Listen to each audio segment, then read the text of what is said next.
बात 2019 की हुई और 19 के बाद मौजूदा हालात के अंदर बेहतरी की भी हुई और इसी 2019 के बाद हमने देखा कि अलहदगी पसंद खीमे पर भी शिकंजा कसा गया। दर्जनों अफराद की गिरफ्तारियां हुई। पाबंद सलासल वो अभी भी है। यूएपीए कानून के तहत कई इमलाक को सरबेमोहर भी किया गया और दर्जनों सियासी और अस्करी जमातों पर भी पाबंदियां आयद कर दी गई। उन्हीं पाबंदियों में अवामी एक्शन कमेटी मीरवाइज मौलवी मोहम्मद उमर फारूक की भी जमात है, जिस पर पाबंदी आयद कर दी गई और बाज़ाब्ता तौर पर मरकजी वजारत दाखिला ने नोटिफिकेशन, गैजेट नोटिफिकेशन जारी करते हुए इस तंजीम यानी अवामी एक्शन कमेटी पर पाबंदी आयद कर दी। लेकिन कानूनी माहिरीन और कानून के मुताबिक इस पाबंदी को मुकम्मल तौर पर नाफिज करने के लिए ट्रिब्यूनल का क़याम लाया जाता है, ताकि जिस तंजीम पर पाबंदी लगाई जाए वो तंजीम अपने ऊपर लगाए गए पाबंदियों पर, अपने ऊपर लगाए गए इल्ज़ामात के बारे में मौक़िफ़ अपना उस ट्रिब्यूनल के सामने रखे। लेकिन अवामी एक्शन कमेटी ने न तो किसी वकील को हायर किया और ना ही इस ट्रिब्यूनल के सामने कभी हाजिर हुए। सिर्फ एक खत ट्रिब्यूनल को मिला है और उस खत के अंदर इन तमाम एफआईआर और इन तमाम इल्ज़ामात को नफ़ी करते हुए कहा गया कि एक सियासी फैसला है और सियासी इंतकामगिरी के तहत अवामी एक्शन कमेटी पर इताब किया जा रहा है। नंबर 1। नंबर 2, फिर मीरवाइज मौलवी उमर फारूक पर जो तकरीबन 8 से 9 एफआईआर है और ये एफआईआर जो है ये साल 2000 ये एफआईआर तकरीबन 2008 से 2016 के दरमियान लगे हैं। 11 एफआईआर हैं इलेक्टेड गवर्नमेंट्स के टेन्योर में, ये सारे एफआईआर लगे हैं और इन एफआईआर के अंदर बराह रास्त मीरवाइज मौलवी उमर फारूक का नाम भी है। तो ये एफआईआर का भी ये कहा गया है कि जनाब अगर ये एफआईआर लगे तो इसके बाद इनका चार्जशीट क्यों नहीं पेश हुआ, इनको अदालत में क्यों नहीं लाया गया, ये जी फर्जी एफआईआर सारे हैं, ये अवामी एक्शन कमेटी ने कहा। लेकिन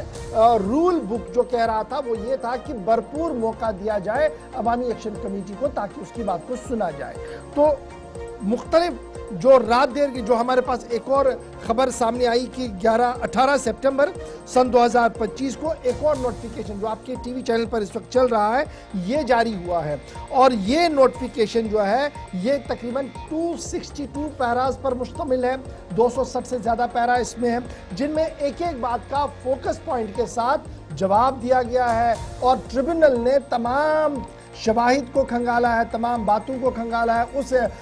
खत को भी खंगाला है जो अवामी एक्शन कमेटी की तरफ से दिया गया है और उसके बाद उन्होंने इस बात को दोहराया कि मरकजी हुकूमत ने जो फैसला लिया था कि अवामी एक्शन कमेटी पर 5 साल के लिए पाबंदी होनी चाहिए वो सही फैसला है और उस फैसले को बरकरार रखा गया, क्योंकि अवामी एक्शन कमेटी की तरफ से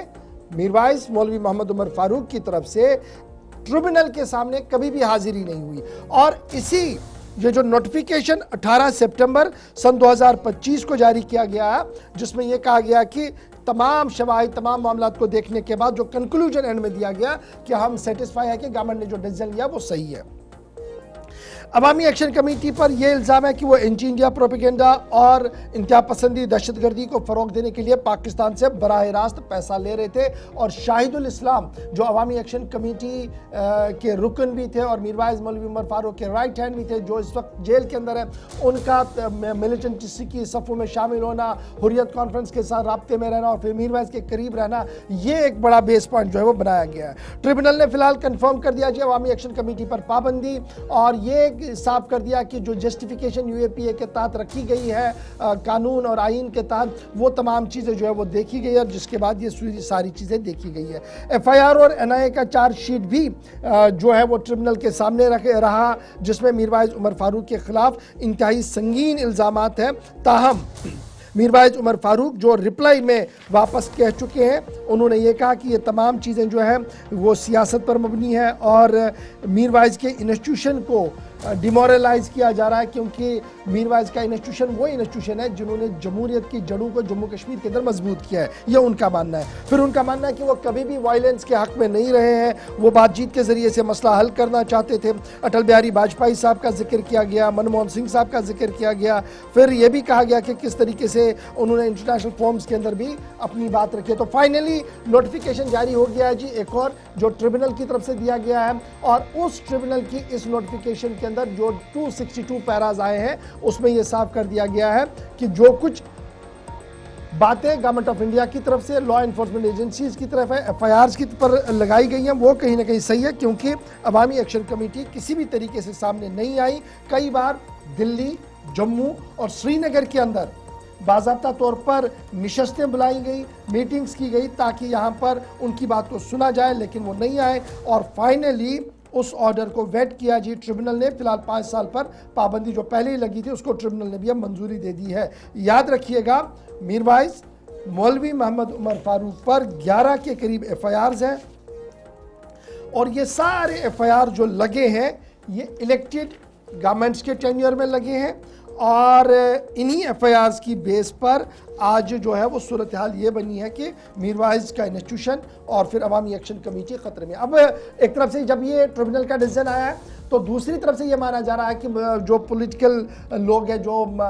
कानून को लोग जानते हैं, उनका ये मानना है कि जनाब इस सूरत हाल से मीरवाइज पर शिकंजा मजीद कसा जा सकता है और मीरवाइज पर मजीद परेशानियां जो है वो बढ़ सकती है।